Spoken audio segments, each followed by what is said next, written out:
everybody, and welcome back to Lit Up with Annie, and welcome to this series of literary criticism that we've been doing.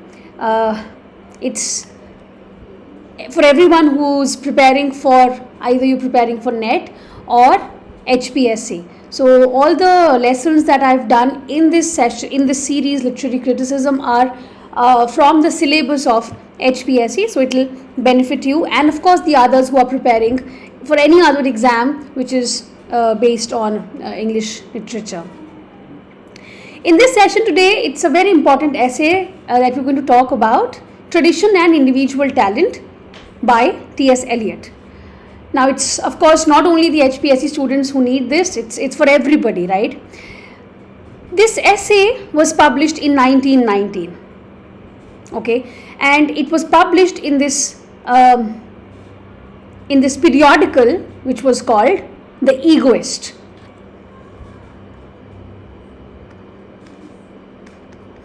The Egoist. Egoist also has a subtitle. It's called An Individualist Review. It was a London-based magazine. Okay, so T.S. Eliot is the author of the essay, published in 1919 in The Egoist. I told you the subtitle is An Individualist Review. London-based literary magazine, published from 1914 to 1919. Okay? Now, this essay is in the form of a critical essay. Also, one more important thing, that first it was published here in The Egoist. After that, it was published in Eliot's first book of criticism, which was called The Sacred Wood. The Sacred Wood, 1920. It's a reaction against romantic individualism and a foundational text of new criticism. So what is Eliot basically doing here is, he is critiquing that in the works lack the kind of tradition that he wants the texts to have. And remember that it's not the orthodox tradition that he's talking about. He is talking about developing it, not imitating the past, okay, developing it. And of course putting in individual talent as well. So it's a reaction against romantic individualism, because all there is in the romantic individualism is the individual, which T.S. Eliot is against. And it also becomes a very foundational text of new criticism. New criticism is all about the text, no author, no background. Okay? The idea of the tradition, the part 1.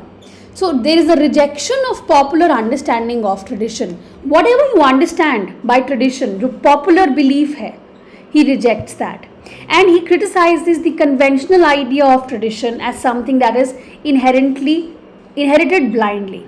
So ये कह रहे हैं कि जो conventional idea है ना tradition का, that okay you have, because ये परंपरा है, this is our tradition, so you have to inherit it blindly.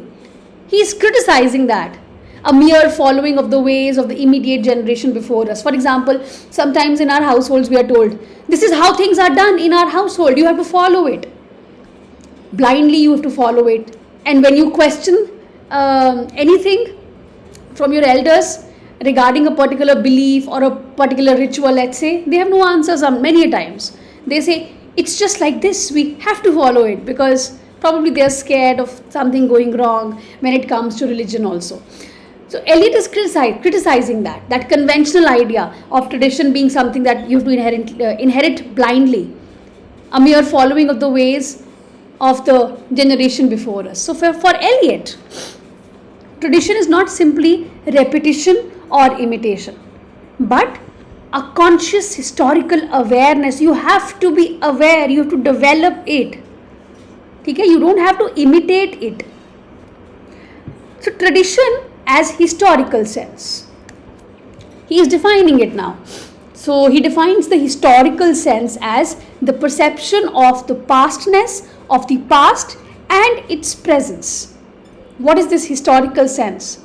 It's perceiving of the pastness. आप past की चीज़ों को perceive करो, उसकी presence, उसकी present में क्या importance है उसको साथ में लेके. So you have to see the pastness of the past and its relevance even today in the present. So the poet must develop a historical sense. Yes, a poet should have a historical sense, which includes what? A feeling of the whole of literature of Europe from Homer to present. You should know the feeling, the mood, the kind of things that these people have written. Tradition is not static. It is dynamic and inclusive of the present. So tradition doesn't mean that only follow Homer, only go and follow Aristotle. No. Even look at what is happening right now. So it's not static, it's dynamic, inclusive of the present. Third, the individual talent in context. So Eliot now emphasizes that no poet or artist has complete meaning alone. The existing order of literature is altered by the introduction of the new work, the genius, the genuine work. अब ये कह रहे हैं that you can't, as a poet or as an artist, your work will not hold meaning individually. The existing order of literature, whatever is happening in the literature, again the historical sense, it's altered by your presence. You are a new poet, let's suppose, and you're writing something new. So the existing order of literature is altered by your introduction also. But again, it has to go together, the tradition and your talent. You can't stand alone.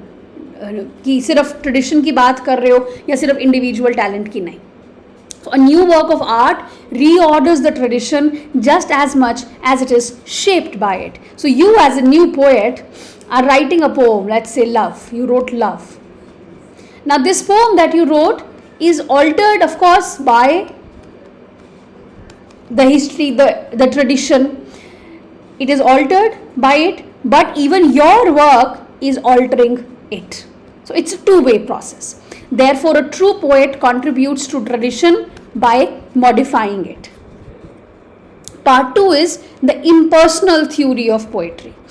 Depersonalization of the poet. Now, what does he mean by this? He says that poetry is not a turning loose of emotion. Oh, you got so emotional that now you're writing a poem about your emotions. He says it is an escape from emotion. It doesn't mean that Eliot is saying कि कोई emotion नहीं होना चाहिए. No, he's not saying that. All he's saying that a particular poem that you're writing should not only be about your personal emotions. It should be universal.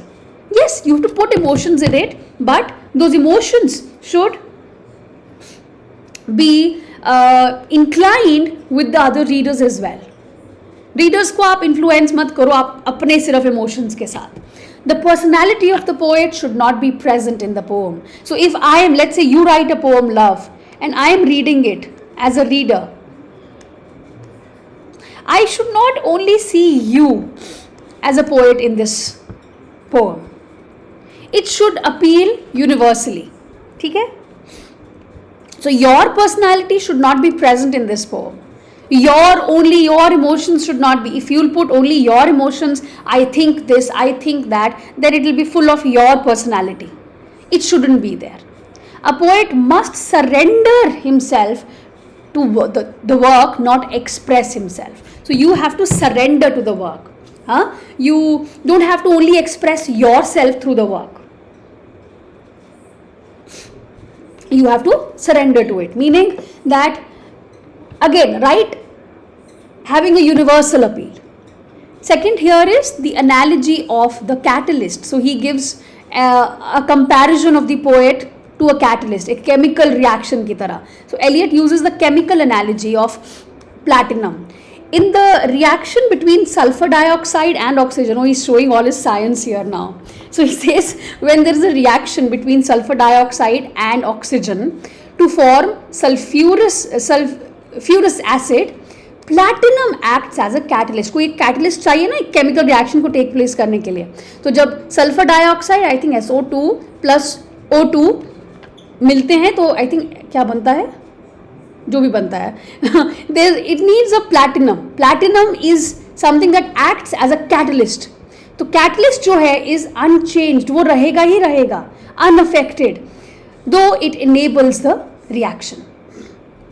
But वो reaction करवाता है, वो वैसा ही रहेगा. सिमिलरली पोएट का mind also should act like a catalyst, combining all emotions and experience into poetry without changing himself or herself. So without inserting the self, it has to alter the other things around. Okay.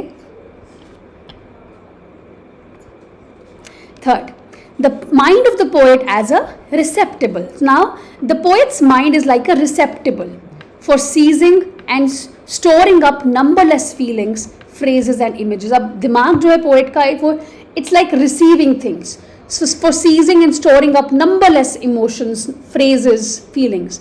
Now these impressions form a unity only when they are worked upon by the conscious and unconscious mind producing a poem. All of these things once, for example, let's say you go out and you see a beautiful mountain or you see a beautiful beach, you see a lot of fish in the sea, you see dolphins, whatever, just imagine anything, and you're gaining all of these feelings, you're feeling something, you are you're storing images in your mind, एक impression बन गया. Now it forms a unity, then you sit back and work upon it, चाहे वो conscious mind हो, unconscious mind हो, and it produces a poem. Now the poet's greatness lies in his ability to unify diverse impressions. So many things, you see different things. After going out from there, you see a person who is begging, is badly injured, a completely different imagery altogether. A genius, a poet's greatness lies in the ability to unify all of these different impressions without inserting personal bias. ठीक है? Emotion versus art. So Eliot insists on the difference between the man who suffers and the mind which creates. So there is difference. There's a difference. There's a man who is suffering, but there's a mind which is creating. So there's a difference. Emotion versus art. Art is not the direct expression of the emotion. मैं बाहर गई, I saw lots of poor people, or I saw one person begging, badly injured. I got so much, I got very emotional seeing that, and I felt really bad. Now I want to write about poverty. It will not create a good art instantly, he says, because art is not a direct expression of the emotions of the poet, but the distillation of emotion. Whatever I felt, I have to distill those emotions into aesthetic form. I have to create out of it aesthetically. Therefore, the greatest poetry is marked by impersonality and objectivity. Impersonality is your personality should not be there in the poem, and objectivity, you have to be bias free. ठीक है? There are some quotes here. No poet, no artist of any art has his complete meaning alone. The historical sense involves a perception not only of the pastness of the past, but of its presence. Poetry is not a turning loose of emotion, but an escape from emotion. Important one. The emotion of the art is impersonal, and the poet cannot reach his impersonality without surrendering himself wholly to the work to be done. Okay. Generally, we divide this essay into 3 parts. This is the crux of the essay, and the first concept is of tradition that he talks about. Then second is theory of impersonality.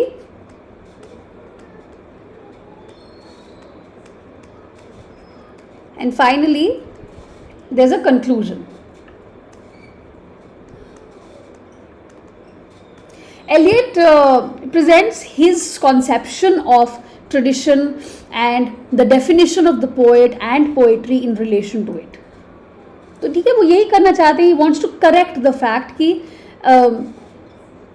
In English writing, we seldom speak of tradition, though we occasionally apply its name in deploring its absence. It was a quote. तो Elliott यही चाह रहे, पहले तो वो tradition को define कर रहे हैं ना, कि I am not talking about the tradition as it is usually spoken about, the orthodoxy of the tradition. No, he is including it in its presence also. So it's imbued with a special and complex character, this term, tradition.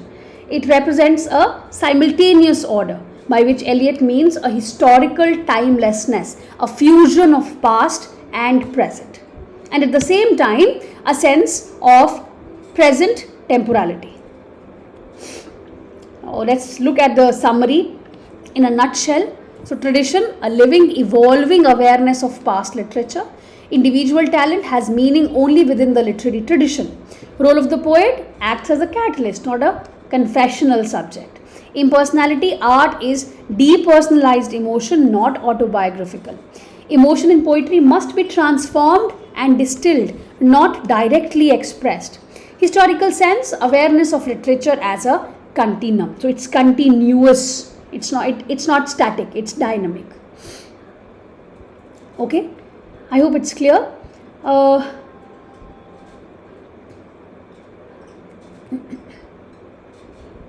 That's it for tradition and individual talent. If you have any questions for me, let me know. And if you want to take up the MCQ subscription, we are doing MCQs almost daily, either for HPSC or for NET. Most welcome. Please get in touch with me. Details you will find in the description box of how you can contact me, either over Telegram or WhatsApp.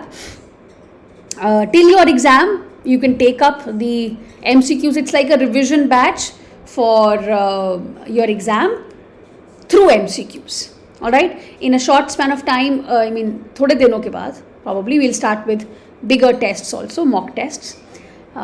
That will be included in your MCQ subscription. And if you are preparing for next time, let's say December NET, please get in touch with me and start as soon as possible, because time nahi milta utna. So as much as revision is possible, you must do it. If you haven't yet subscribed or to the channel or clicked on the notification icon, please do it so that you can get notified about the classes as soon as it comes.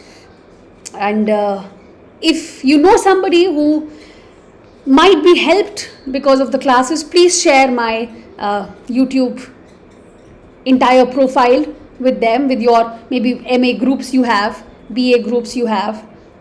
Please share it with them. Thank you, and I will see you in the next class.